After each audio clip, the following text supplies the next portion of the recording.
I've always been the one who did everything right. I worked hard, kept my head down, and did what I was supposed to. But no matter how much I tried, I was never quite good enough in my family's eyes. My sister, Lisa, on the other hand, seemed to have everything handed to her. She was always the favorite, the one who could do no wrong. Lisa and I were close growing up, or at least I thought we were. But as we got older, things started to shift. I noticed that every family event, every holiday, every celebration, she was the one getting all the attention. She was the one who could do no wrong, while I was the one who seemed to always be in trouble, always disappointing someone. It wasn't that I was a troublemaker. I wasn't. But if anything went wrong, I was always the first to take the blame. Lisa never had to deal with that. In fact, she didn't seem to deal with anything at all. Life came easy to her, while I was stuck constantly trying to prove myself. So, when she asked if she could move in with me for a while, I should have seen it as a red flag. But I didn't. I felt like this was my chance to have some real sister time. Maybe, just maybe, if I helped her out, she'd realize how much I'd been there for her all these years. First, it wasn't that bad. Lisa was only supposed to stay with me for a couple of months while she looked for a place of her own. I didn't mind. After all, she was my sister, and family should stick together, right?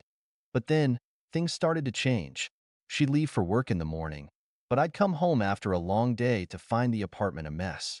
Dirty dishes everywhere, her shoes scattered across the living room, and her clothes left in piles on the couch.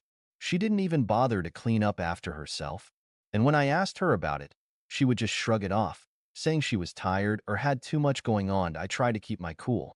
After all, I didn't want to start a fight. But deep down, I was starting to resent the situation. She was living with me rent-free, taking up space, and it felt like she wasn't even trying. Meanwhile, I was struggling to make ends meet. I had my own bills to pay, my own life to juggle, and here she was, treating my home like a hotel.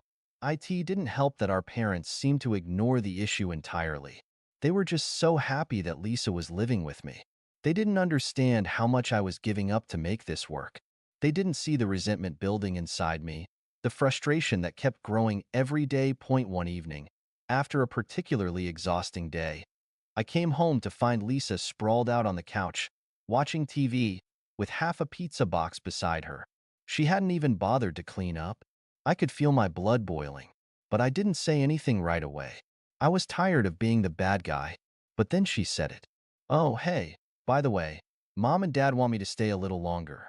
They're fine with it, so I figured I could just crash here for another few months." I froze. Another few months? I had already given her a place to stay for over 4 months. My patience was running thin, and now it felt like my own family was taking advantage of me. I couldn't just sit back and let them push me around anymore. The truth was, I was tired. Tired of always being the one to sacrifice. Tired of always being the one to give in. It wasn't fair. I was working my butt off just to get by, and Lisa was living here rent-free, without a care in the world. That night, after she went to bed, I sat down and started thinking. This wasn't just about the mess or the lack of respect. It was about everything. The years of feeling like I wasn't enough, the way my family always took Lisa's side no matter what.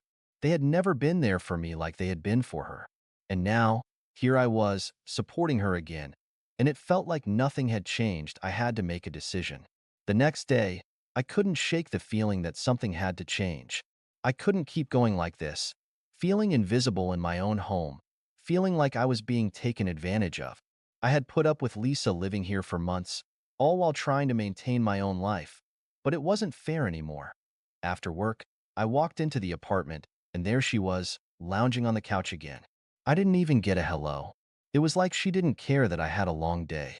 She didn't care about anything, really, except her own comfort. I couldn't hold it in anymore. "Lisa, we need to talk," I said, trying to keep my voice steady. She glanced up at me, eyes still glued to the screen. "What's up?" She sounded so casual, so unbothered. "I'm not going to keep doing this. You need to move out. You've been here long enough, and I'm not going to let you stay here rent-free anymore," I said, my voice a bit more forceful than I intended. She blinked in surprise, then let out a little laugh. "What? Are you serious? You want me to leave?" "Yes. You've been here long enough, and I've asked you to pitch in, but you don't. You don't clean up, you don't respect the space. And I'm struggling to pay bills while you get to live here without a care in the world. I've had enough. For a moment, she didn't say anything. She just stared at me, her eyes narrowing. And then, in that casual way of hers, she said, "Well, you don't have to be so dramatic about it. I was just going to stay a little longer until I figured things out." No, you weren't. You were planning to stay as long as you could. You're taking advantage of me, and I won't let you do that anymore. I couldn't believe I was saying it. This wasn't the sister I used to know. This was someone who thought they could walk all over me without any consequences. She stood up then, a little too quickly, and snapped. "I'm not some charity case, okay? I'm just trying to get my life together. Why do you have to make everything so difficult?" "I'm not making things difficult. You are," I replied, trying to keep my emotions in check. "I've been nothing but patient, but you've crossed the line. It's time for you to leave." Her face twisted in disbelief, and then it hit me. She had never once thought she'd have to leave. My sister had always been able to depend on others. Mom and Dad had always had her back, and now I was supposed to just keep supporting her like this. She let out a huff of frustration and grabbed her phone, then called Mom. I knew exactly what was coming. Mom would try to talk me out of it, tell me I was being harsh, and beg me to let Lisa stay longer. When she hung up, Lisa's face was red with anger. "Mom said I should talk to you about this. You're being unreasonable." Unreasonable? I was fighting to stay calm. "No, I've been patient. I've tried. But I'm done. You need to figure it out on your own. You can't keep relying on other people." She stood there for a moment, seething. I saw her calculating her next move, but she didn't say anything. Instead, she stormed off to her room, slamming the door behind her. The next few days were tense. Lisa barely spoke to me, and I could feel the walls closing in. I knew she was hurt, but honestly, I didn't care. The anger I had been bottling up for so long was finally starting to surface. I was tired of being the one who always gave in. And then, it happened. Mom and Dad called. I didn't answer at first. I wasn't in the mood to listen to their guilt trip. But after a few missed calls, I decided to pick up. "Why are you doing this?" Mom's voice was soft, but I could hear the disappointment. "Lisa just needs some help right now. She's going through a tough time." I was silent for a moment, letting the weight of her words sink in. "You've always taken her side, haven't you? No matter what. She's your perfect little girl, and I'm just the other one. The one you don't have time for." "That's not true, honey. You know we love you. But Lisa needs us right now, and you're being hard on her." "I've been hard on her for years, Mom, but she's never had to face the consequences of her actions. She doesn't clean up after herself, she doesn't pay rent, and yet she gets everything handed to her while I'm left to pick up the pieces. I'm done being the one who sacrifices everything." Mom sighed, clearly frustrated. "We're just asking for a little more patience. Can't you be more understanding?" "I've been patient long enough. I can't keep doing this." I'm kicking her out. She needs to learn how to stand on her own feet. The phone went silent for a long moment, and when Mom spoke again, it was almost like she was pleading with me. "Please don't do this. We're family. Don't turn your back on your sister." "I'm not turning my back on her. I'm doing what's best for both of us." I hung up before I could hear more of her excuses. I didn't need to hear them. I was done. The days that followed were a blur of tension and frustration. Lisa barely spoke to me, and when she did, it was always some snarky comment or a backhanded remark. The calm I had once tried to maintain was now gone. I could feel the strain between us, and honestly, I didn't know how much longer I could take it. Then, one afternoon, she caught me in the kitchen, staring at the pile of bills I was trying to sort through. She stood there for a moment, watching me as I jotted down numbers, balancing accounts, trying to make sense of it all. I was exhausted. I hadn't even realized she was in the room until she finally broke the silence. "You really think it's fair?" Lisa asked, her tone more serious than usual. "You're kicking me out over a few things. You don't understand what I'm going through." I didn't turn to face her. I couldn't. I was too upset, and I needed a moment to collect myself. But her words hit me harder than I expected. Was I being unfair? I took a deep breath before replying. "You have no idea what I've been going through. I work all day, and when I come home, I find this place a mess. I'm struggling, Lisa, and you've had everything handed to you. I'm not going to keep cleaning up your mess while you just sit back and relax." Lisa scoffed, stepping forward. "Oh, so now you're playing the martyr? Like I don't have my own problems? You don't even understand what I'm dealing with. I'm just trying to get back on my feet. You know what? Maybe I don't even need to be here anymore. Maybe you're right. I'll just go." Her words were like a slap to the face. After everything, she was acting like I was the one who had wronged her.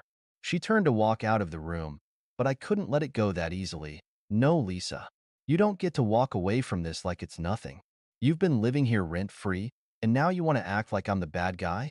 No, I'm not letting you off the hook this time." She stopped, her back to me. I could see her shoulders tense, her anger simmering just below the surface. "You think this is easy for me?" she asked, her voice cracking slightly. "I've had to deal with so much crap on my own, and now you're kicking me out, like I'm the one who's done something wrong." I took a few steps closer to her. "You've been using me, Lisa. You haven't paid a single cent toward rent. You don't clean up after yourself, and you expect me to just keep letting it slide. I'm done being the one who has to give in." She turned around, her face contorted in disbelief. "You're really serious about this, aren't you? Fine, but don't think this is the end. I'll find my own place. But you'll regret this, I swear." The look in her eyes made me pause for a moment. It was like she didn't even see the damage she'd caused. She was so wrapped up in her own issues that she couldn't even fathom how much she had taken from me. "I'm not going to regret it, Lisa," I said, my voice steady, though inside I was seething. "This is something I should have done a long time ago." She stormed out of the room, and I didn't hear from her for the rest of the evening. I didn't know what to expect next. Would she leave immediately? Or would she drag this out, trying to guilt-trip me into letting her stay longer? The next morning, I woke up to a text from Mom. It was one of those "we need to talk" kind of messages. I had been dreading this. I opened it hesitantly. "Lisa told me what happened. I don't think you understand how hard she's been trying. She's been struggling with a lot, and we think you should give her more time." I stared at the message, feeling the weight of her words. I knew exactly where this was going. Mom would beg me to let Lisa stay longer, to be more patient, to keep giving and giving without ever asking for anything in return. But I had already made my decision. I wasn't going to let Lisa manipulate me anymore. I ignored the text and went about my day. It was time for me to focus on myself, to stop being the person who always put everyone else's needs first. For once, I was going to do what was best for me. Around noon, Lisa came into the living room, a suitcase in hand. She looked at me, but there was no apology in her eyes, no acknowledgement of what had just happened. It was like nothing had changed. "I'm leaving," she said flatly, "but don't think this is over. I'll figure things out. I'm not some charity case, okay?" I stood up, walking toward her slowly, trying to keep my emotions in check. "You're right. You're not a charity case. But you're also not my responsibility anymore. I hope you learned something from this." She scoffed, rolling her eyes, and without another word, she left. Just like that, as the door slammed behind her, a strange silence fell over the apartment. It was an eerie calm, like everything had finally come to a head, and now there was nothing left to do but wait. I stood there for a moment, staring at the door, still processing everything that had just happened. I had told myself it would be a relief, but the truth was, I wasn't sure how to feel. I'd spent so much time being the one who kept things together, trying to keep the peace that now, with Lisa gone, I almost felt lost. For the next few days, there was a lot of radio silence. No text from Lisa, no phone calls from Mom. It was almost like the world had shifted, and I was suddenly in uncharted territory. Was this really the end of it? Would things go back to normal, or would I be forced to pick up the pieces of a broken family? The truth was, I wasn't sure I even wanted things to go back to normal. I had lived my whole life being the one who got overlooked, the one who was expected to be the understanding, patient one. It was exhausting. I'd spent so many years keeping the peace, doing what everyone else wanted, that I had lost sight of what I needed. But as much as I had convinced myself that I was better off without the drama, I couldn't shake the feeling that I was still caught up in it. That a few days after Lisa left, I got a call from Mom. I wasn't sure if I was ready to talk to her, but I answered anyway, "Honey, can we please talk?" Mom's voice was shaky, almost pleading. I wasn't sure what to expect, but I could already hear the guilt in her voice. "What do you want to talk about?" I asked, trying to keep my tone neutral. "It's about Lisa. She's really struggling, and I think you need to help her. I know things got heated, but she's family, and we need to support each other." I closed my eyes, trying to stay calm. "I've supported her for months, Mom. She's had a free ride, and I'm done with it. You can't keep asking me to take her in when she doesn't even try to pull her weight. I've done enough." "But you're her sister. Family is supposed to stick together," she responded, her voice raising slightly. "You're breaking our family apart." I shook my head, even though she couldn't see me. "No, Mom. She's the one who's been tearing things apart. You've always taken her side. You've always made excuses for her. I'm not doing that anymore." There was a long pause on the other end of the line. I could hear her breathing, like she was trying to find the right words. "I know you're angry, but you have to understand. Lisa needs us right now. She's in a bad place. I can't just turn my back on her." "I'm not turning my back on her. I'm making her face the consequences of her actions," I said, trying to keep my voice steady. "She needs to learn how to stand on her own 2 feet." Another long pause followed, and when Mom finally spoke, her voice was softer. "I understand you're hurt, honey, but you can't just cut her off like this. It's not healthy." I was quiet for a moment, letting her words settle. Was I being too harsh? Was I being selfish? It was hard to tell, but deep down, I knew I was making the right decision for myself. I wasn't going to let my sister's problems become my burden anymore. "I can't help her if she doesn't want to help herself," I said quietly. "I'm sorry, but I've made my choice." There was no response for a long time. Then, just before I was about to hang up, I heard Mom's voice again, small and defeated. "I hope you know what you're doing." "I do," I said, my heart heavy but resolute. And with that, I ended the call. I didn't feel any better. I didn't feel any worse. It was just done. But then, a couple of days later, I got a text from Lisa. I hadn't heard from her since she'd left, and I figured it was just another demand. Another plea for me to let her back in. I wasn't sure if I even wanted to read it, but curiosity got the better of me. "I know you're mad at me, but I've been thinking, and I realize you're right. I messed up. I shouldn't have taken you for granted. I'm sorry." I stared at the text for a long time. It was unlike anything I'd ever expected from Lisa. She'd never apologized before, and now, here she was, saying she messed up. Part of me wanted to believe it, to think that she had truly changed. But another part of me knew better. It was a one-time thing. A token apology because she had nowhere else to go. I didn't respond right away. Instead, I set my phone down and walked into the living room, needing a moment to process it all. Could I really trust her again? Could I really go back to being the person who gave in every time? Before I could think it through, my phone buzzed again. It was from Mom this time. "Lisa's really struggling. She's not doing well. She says she's trying to find a place, but she's scared. I know you're upset, but please don't give up on her." I stared at Mom's message for a long time. The words blurred together, but the meaning was clear. She was asking me to forgive Lisa, to let her back in, to be the person who always picked up the pieces. The same cycle I had been stuck in for years. But I wasn't that person anymore. I had spent so much time trying to hold everything together, trying to keep peace in a family that had been falling apart for far too long. I had sacrificed so much, and for what? So Lisa could continue to use me, so my parents could keep enabling her? I had finally reached the point where I couldn't give anymore. I put my phone down slowly, my heart heavy but resolute. I had made my decision, and nothing was going to change it. Later that evening, I got another text, this time from Lisa again. I hesitated before reading it. She wasn't going to let it go easily. "I don't have anywhere else to go. Please, I'm really struggling. You're my sister. I need you." The words hung in the air, and I felt that familiar tug of guilt. But it wasn't enough to change my mind.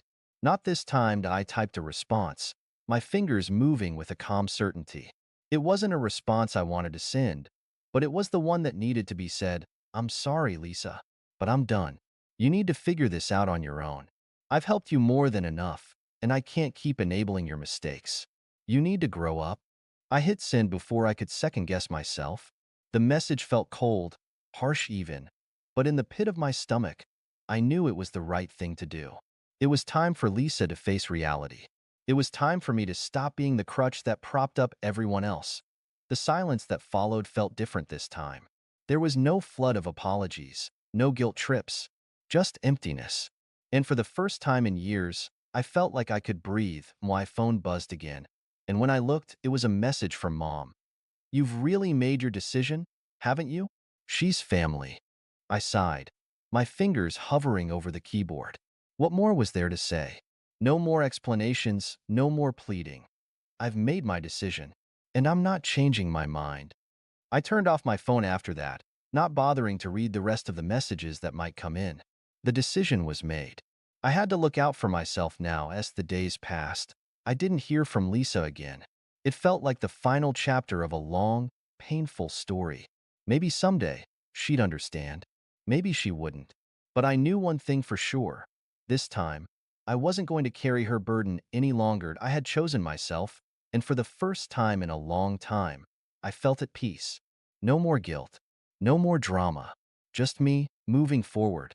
And that was enough.